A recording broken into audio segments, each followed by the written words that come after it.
Greetings and welcome to this, well, try out for a tanking beginner's guide, so to speak. I have been getting a lot of requests to do some healing and tanking guides for, well, not just new players. Most of them seem to be veteran players that are just getting into tanking or healing and want some help with that.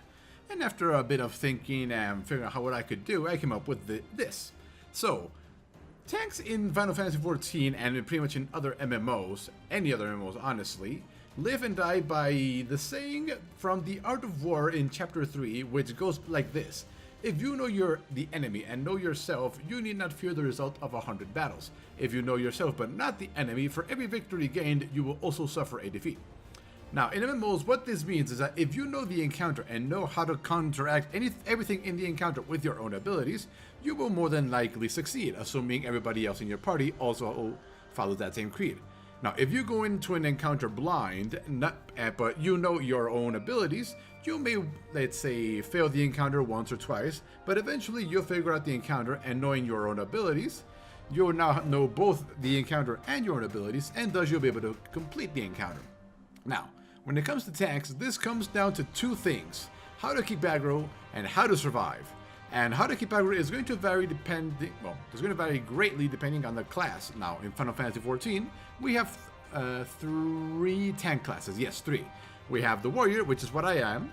Then we have the paladin, which is the sword and shield, which I still had left at level 18. And we have the dark knight, which I think it starts at level 30, 40? I can't remember. Now, because you only really need one tank class, I went with the warrior because it sounded like it could be the one that could actually hold its own in terms of damage as an elf tank. Now, let's go over the 2 things we just went over: keeping aggro and surviving. Now, by far the most important one is to keep aggro, because that way everybody else in your party or group can go all out in terms of damage, and they don't have to worry about taking aggro off you. That is, not considering any mechanic that makes you lose aggro. So, for the warrior, I know this is limited to 3 or 4 abilities. Now, the first one is this, which is Skull Sunder. As you can see, it increases enmity, and then we have Butcher's Block, which also increases enmity. Those are 2 of the 4 abilities that I know generate aggro. Then we have Steel Cyclone, which deals increased enmity to everybody I hit with it. And then I do believe, let's see, there should be another ability somewhere here that has aggro here. Let's see, no, not that, not that. Definitely not that. Storm's Path, no, definitely not that. Oh yeah, here we go. Tomahawk increases enmity. Now, because we don't actually know exactly the amount of enmity everything generates, we tend to stick with what we know works best. Using 2 enmity generating abilities in a row, it definitely sounds like the best way to do things. And considering Tomahawk costs 120 TP, when this entire rotation costs 180 and is spread around 2.3, around 7-8 seconds, that gives our TP chance to regenerate, because if you spam Tomahawk, I would run out of TP in probably a minute or so. And besides, you're doing very little damage with it. Now, since keeping aggro is relatively easy once you actually start tanking, we move on to the second part, which is how to survive. Now, this is going to vary depending on the class. However, it is definitely the most important thing you need to know, because knowing the encounter, you know what's coming, and when you know what's coming, you need to prepare for it. So, as a warrior, I know I have several abilities that allow me to survive. Not all of them are useful against every attack, so I need to keep that in mind. So let's go over the absolutely most basic. First, let's go into the role and see if we have anything here.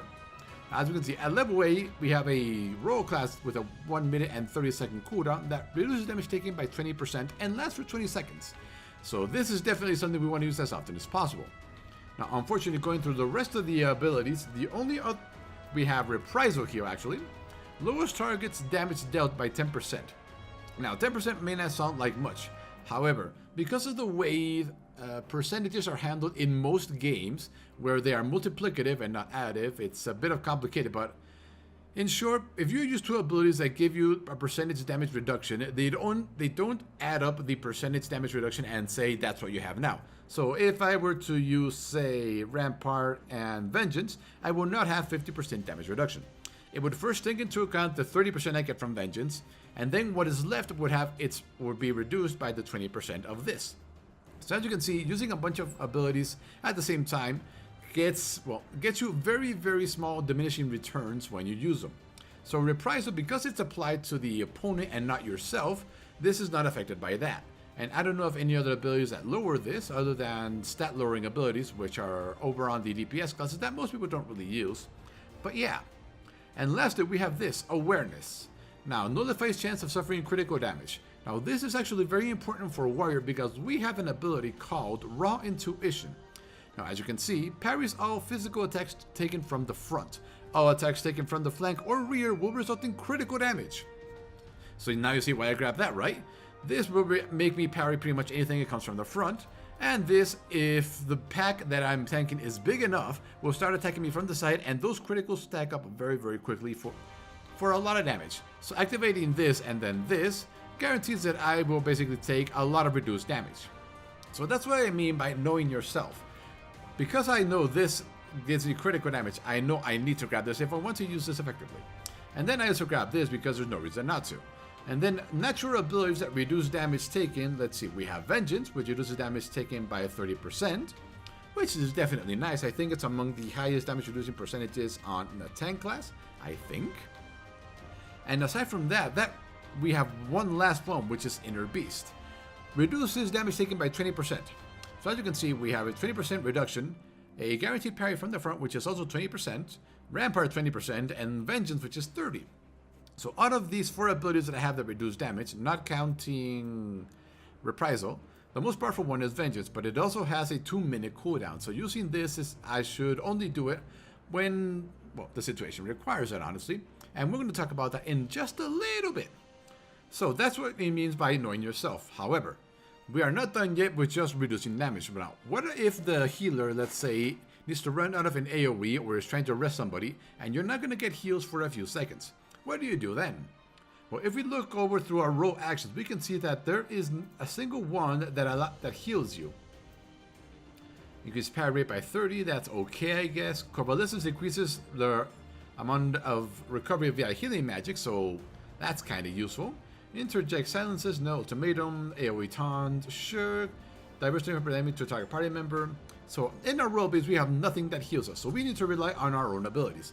And luckily, as a warrior, we have 3, technically 4 abilities, although it could also be referred to as 2 and 2 have abilities. So the first one is Equilibrium, as you can see here. Restores own HP when used with Defiance. Cure potency is 1200. Restores 200 TP when used under the effect of Deliverance. Deliverance is our DPS stance as a warrior. So let's see, how much does this heal us for? 10,000 HP, not bad. Considering we have 57,000, let's just say 60 for easily, that is 1/6 of our life. And that is basically one big attack from a boss that we just undid on our own. Then we also have Thrill of Battle, increases maximum HP by 20% and restores the amount increased. So we get 20% extra HP and then we are healed for 20% of that increased maximum HP. So as you can see, the healing from these two is definitely good, and this one is definitely the first one you want to use because it's only on a 60-second cooldown, and this one, the more powerful one, 120. So using them alternatingly is definitely the way to do them. Now, what about these 2.5 abilities, or 2 have abilities I mentioned? Well, the first one is Inner Beast. As you can see, absorbs a portion of the damage dealt as HP. Now, a portion I think means 50%, I think. It really isn't much. And the other one is this one, absorbs a portion of damage dealt as HP. So these will heal very, very little damage. And now the bad part is that Stormer's Path does not generate enmity or aggro. And neither does Inner Beast, so these are really only used when you need to heal yourself small bits, or Inner Beast when you're about to take a lot of damage and you need to reduce it. So with that, we now know that we can survive quite a bit of damage and we can heal ourselves if the need arises. Now, we also have Shake It Off at max level, or near max level, which will help us make everybody else survive by giving them a small shield. When it comes to big AoEs, every small percentage of shielding or extra HP helps a lot, especially when the healers need, well, they lack a big AoE healing, like say, what's it called? Medica 2 for white mages, and I think Benevolence for our scholars? I can't remember. But yeah, so now with that, we now know exactly what we can do in an encounter. So we can generate aggro using our standard rotation, which deals decent damage. We can stop ourselves from taking damage, and we can heal ourselves if we do take damage. And that really is all it comes down to it. However, as a warrior, there's another thing we can do that other classes can't. We can deal a lot of damage if it comes down to it. And by that I mean that because we have Defiance and Deliverance, which are DPS and tanking specs, well, no, stances, yes, that, we can switch to Deliverance if we feel comfortable with the encounter, and our Inner Beast switches to Fell Cleave, which deals an attack with a potency of 500. Now, an attack of 500 on a tank is something I've never heard of before, except in WoW, where Shield Slam on the warrior can deal insane amounts of damage. But here I wasn't expecting this. So with this, let's say the boss is near dead, and people are starting to die, and we need to kill that thing quickly. So we could, in theory, activate some of our defensive cooldowns, and then spam Fell Cleave 6 times? 1, 2, 3, 4, yeah, 6 times, and deal a lot of damage to the final boss. Well, to the boss, hopefully killing it. Now this is risky, and this comes down to knowing your enemy. If we know the encounter and we know it is safe to do this because they just did a big AoE and won't do anything particularly dangerous in the short while, we could switch to a DPS stance and do that. However, in the stance we also have a lot less HP because this increases it by 25% while reducing damage dealt, so yeah.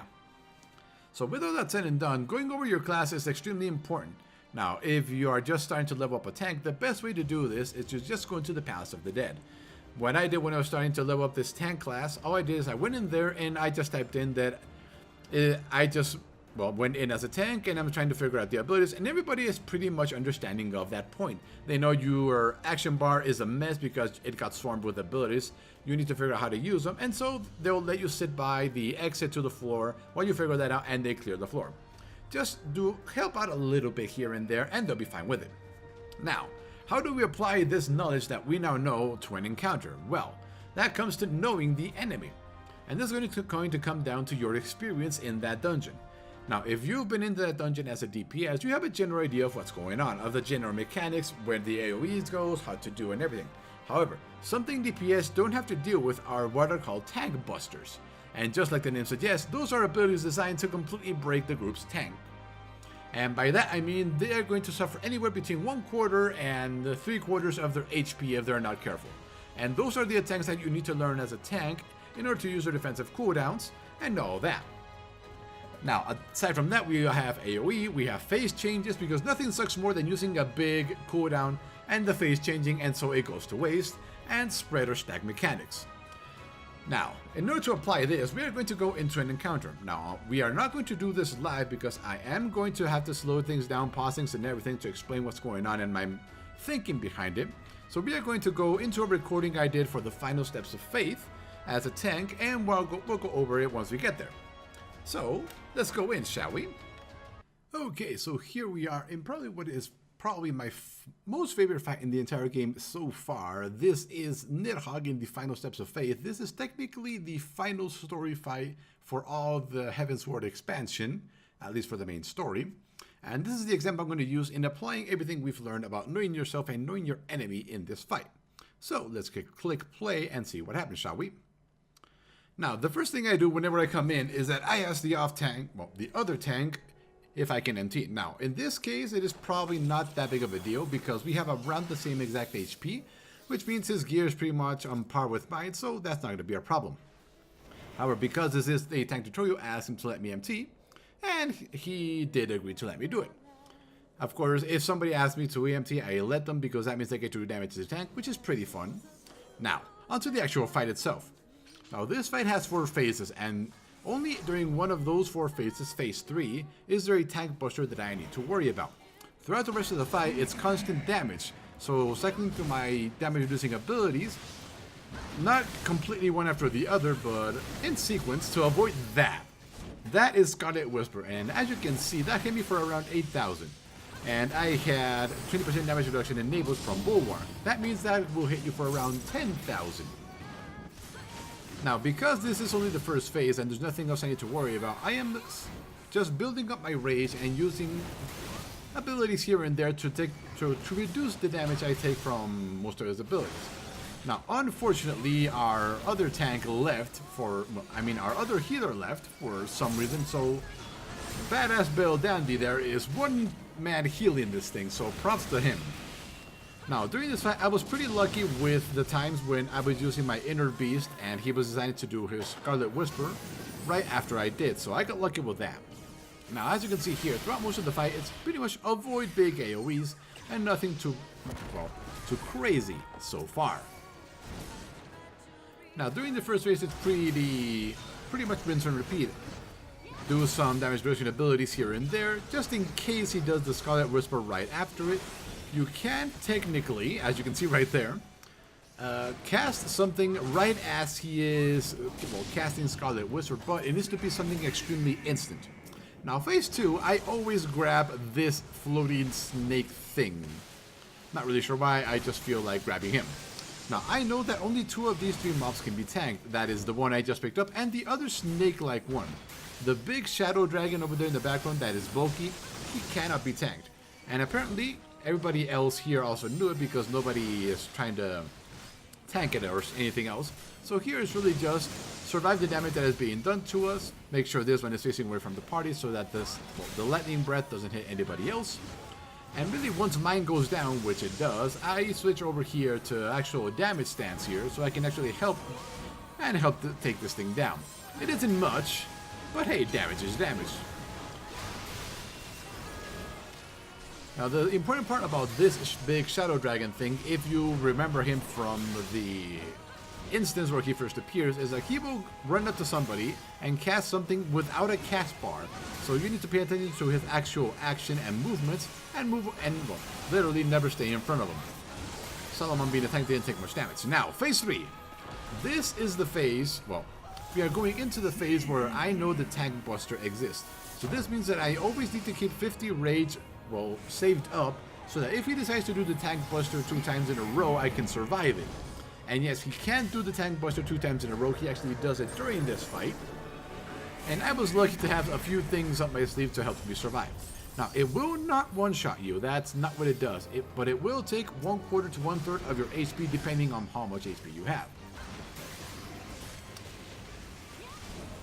Here it is, Alamor. Now, as you can see, I see it coming and use a few things here. And I only get hit for around 11,000. Now, without using anything, it will hit you for around 15, which is about 1/4 or 1/3 of your HP. Now, the dangerous part here is that he is capable of casting it 2 times in a row.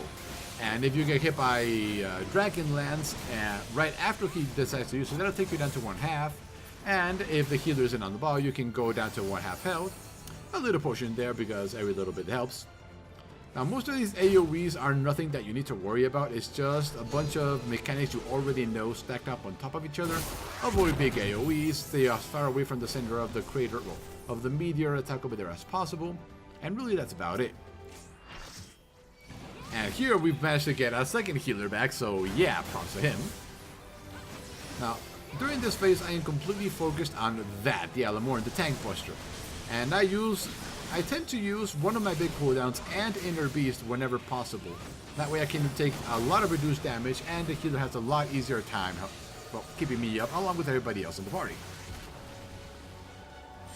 Now, right here, he is when he will cast 2 Alamorns in a row, and this is something I hadn't seen in a while, honestly. I don't remember the last time he cast 2 in a row, but he actually does. So during this time, I decide to only use one big damage reduction ability, which is that, which parries it by 20%.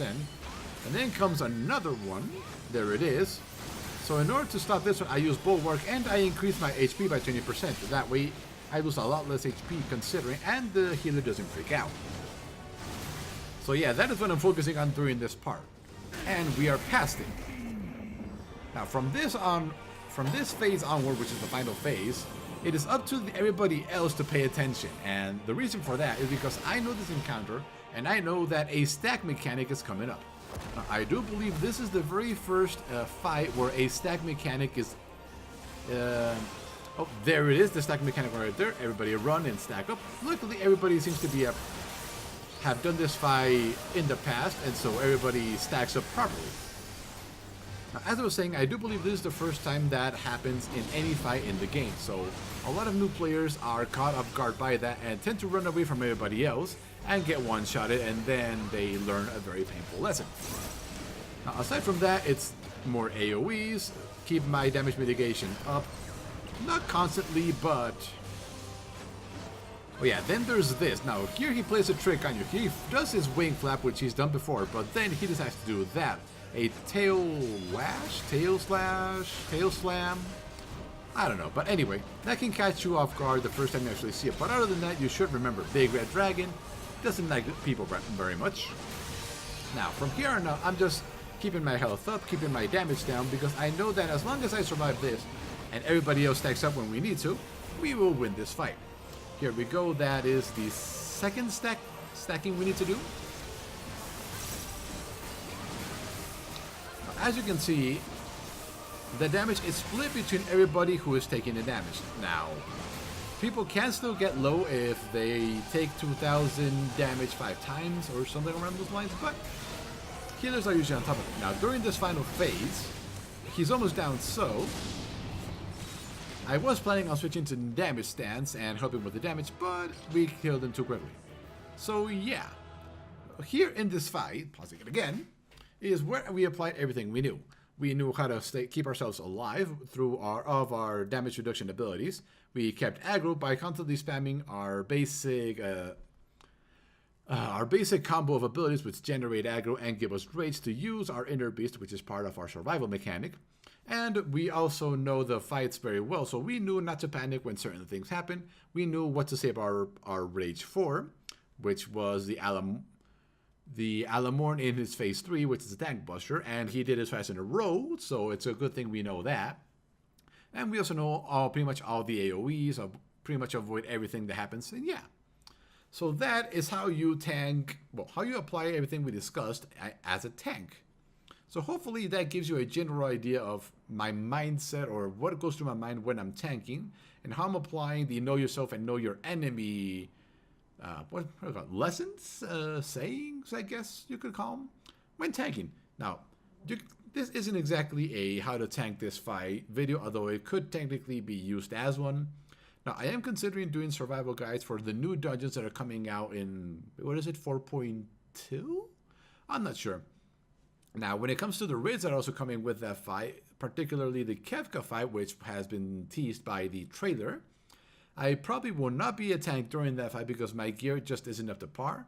The only gear that I believe is up to par for raiding new stuff, even though the item level difference is like 20 points, is on my ninja, so we'll probably be doing that. So that'll be a DPS's point of view on how to survive those fights. So yeah, thank you for watching, and we will see you next time.